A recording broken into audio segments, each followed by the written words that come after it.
நாளைக்கு வாங்க. நாளைக்கு வாங்குவோம்ப்பா. நாளைக்கு நிறைய வாங்குவோம், துண்டு நிறைய வாங்குவோம். சிக்கலா எவ்வளோவாப்பா? ஃபோன் காட்டுங்க, ஃபோன் காட்டுங்க. 20 ரூபாயா? தனியே ஒட்டி விடு. இங்கே ஒட்டணும், நேராக ஸ்ட்ரைட் அப்படி நேரம் ஓட்டு. ஓகேவா? 1 ரூபாயா?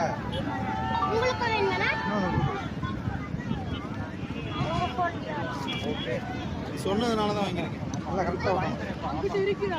ஓகேவா? போதுமா பாப்பா? ஹாப்பியா? ஆ, ஆனால் இது 20 ரூபா அதிகம், உனக்காக தான் கொடுத்தது. சரியா? இது எவ்வளோ? துண்டு எவ்வளோ? இது எவ்வளோ? ஓகே, நாளைக்கு வாங்கிக்கலாம்.